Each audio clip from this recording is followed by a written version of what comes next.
I mean, that's the amazing thing. From 69,000, there's really hasn't been a significant bounce, right? I mean, No. really, the biggest one was from about 33 back to about 47, Yeah. which percentage-wise sounds big, but in Bitcoin terms, it's not that big. It's Kind of in the camp where I do think like your 13.8 makes a lot of sense. I've been isolating down 12, 13 and Mhm. change as like at least an area for a major bounce, maybe Mm. back to like 17, 17.5, maybe 20. So I again, percentage-wise, that's a big bounce, but I still, yeah, it'd be interesting to see, is that the low? And one thing I should tell people is like just because I see it at 9,000 doesn't mean I'm going to sit on my hands and not buy any Bitcoin down to 9,000. To be clear, I've already started my hodl position, right? So I basically know, and this is from being a pro trader, and Tom can vouch for this too, is like, you never know where the bottom is, you never know where the top is. The best thing you can do is like do what I call shotgunning, where you shotgun it, meaning you spread out your buys in the general vicinity.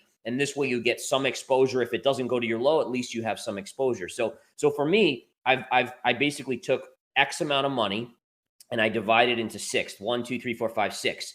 And I bought my first 1/6 of that. So one portion of that money, I'm already Beautiful. in Bitcoin as a hodl position.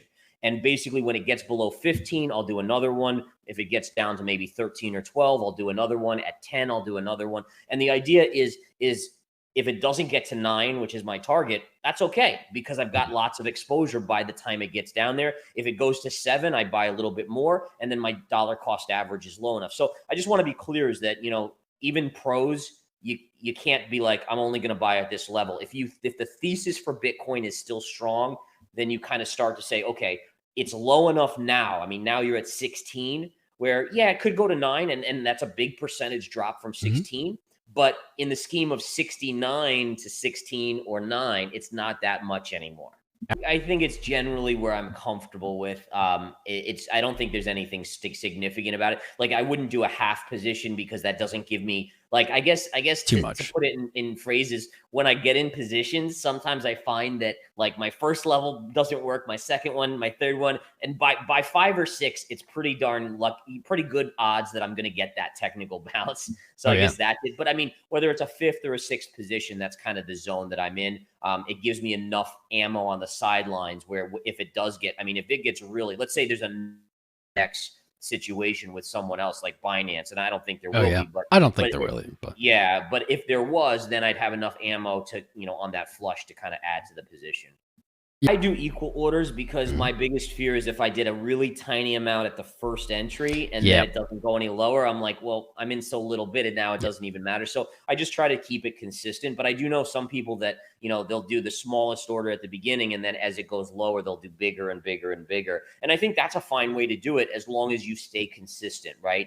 You Yep. don't want to, change the methodology of what you're doing because that's where when we start to change what we do and we try to second guess ourselves, that's Every where we time. always screw up. I think also you want to just remember that like the market will try to make you do the wrong thing. Like let's say you buy your Oh, first yeah. 1/6 and then all of a sudden you get a bounce and the market's trying to lure you to the point where it's like, all right, let's get him to put all the rest of his Yep. money in thinking it's the low. And as soon as you do that, then it goes down and you're like, damn, I should have waited and done a 6th and a 6th and a 6th. I mean, that's the way markets work.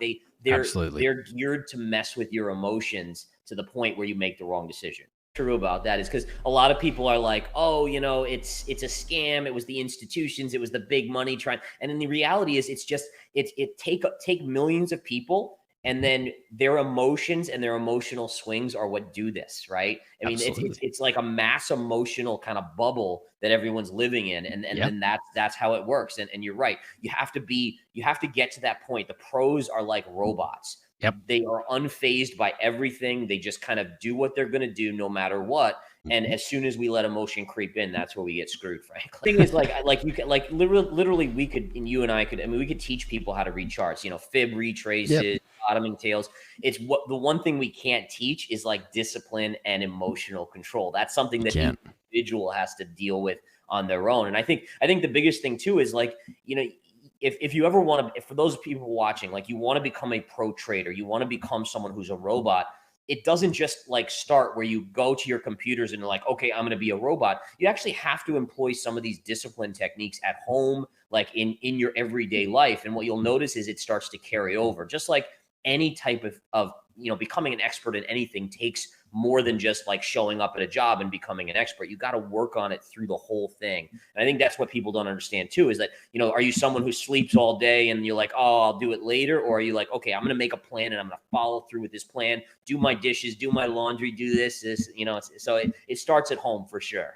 I mean, I've often thought about like strapping a room full of traders that I was trading with like heart rate monitors, and then like basically have it up on a screen where, if they're entering a position and their heart rate starts to elevate, then it's like, nope, you're going, that's too heavy. You're putting too much. You have to bring it down to where you have no emotion, which means your heart should not blip up at all. And then, it's just interesting. I've also thought about like, what if there was an electric shock associated with it? Like you got like a little bolt of energy.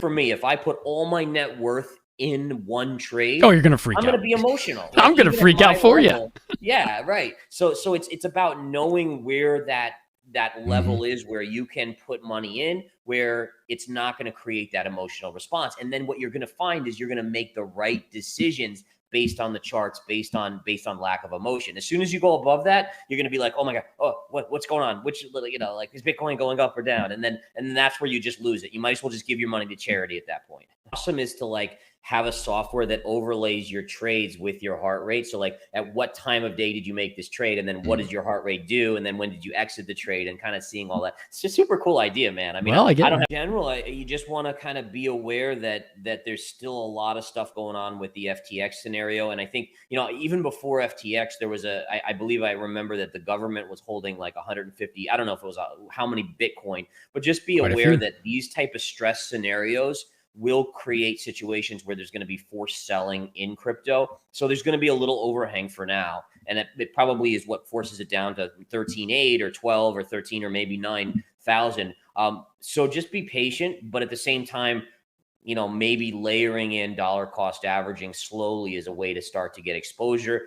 For people that are in at much higher levels, I would just say at this point, I don't know if it makes sense, unless you're doing the accounting type stuff we discussed. I don't know if it makes sense to exit because you're probably relatively close to the end, but just be ready for Bitcoin to make you feel like it's going to go to zero. That's the way markets bottom. So you're going to it's going to tempt you. It's going to make you feel. But the bottom line is too, and this is really important, is that you shouldn't, if Bitcoin goes to zero tomorrow, for me, I would lose about $150,000. Would it affect my life? Not one bit, right? So you have to look at it like that, where whatever you have invested, if it goes to zero, it's not going to affect you. And that's where the heart rate we were discussing comes in. It should, it sucks. I don't want to lose 150K at this point, but at the same time, it wouldn't make me be in the poorhouse, and it wouldn't make me I wouldn't be living on the street. And that's any why investment successful. you make should kind of be in that scenario. I agree with you on that. And I think that's the key, is that, and again, just to be clear though, that doesn't mean put all your money in. Right? Please don't do what I do. You got to be a solid investor, diversified. Even if you're just in crypto, you have to figure out how you're diversifying. How are you protecting yourself in crypto during this bear market? Because there needs to be some strategies there that are employed. Because again, we don't know. Who knows what Solana goes to? Who knows what Avalanche? There's so many coins that are just at scary levels these days, and we just don't know. I think Bitcoin and Ethereum are the sure bets that they survive. But if there's one thing I've learned in investing, nothing is 100%. Part of it too is life, right?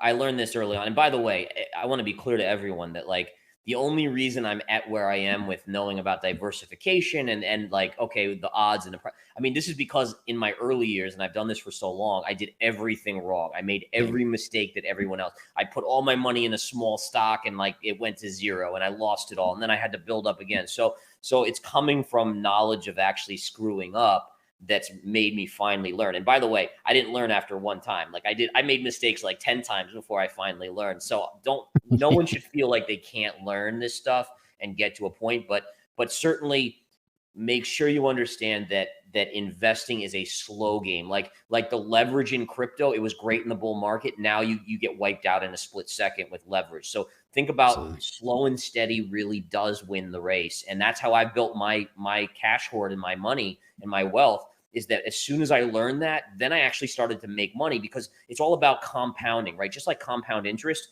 all right, maybe you're only making 25% a year in your portfolio, but every year that amount of money you're making 25% on is bigger and bigger, and it just kind of it compounds. And so slow and steady really does win the race.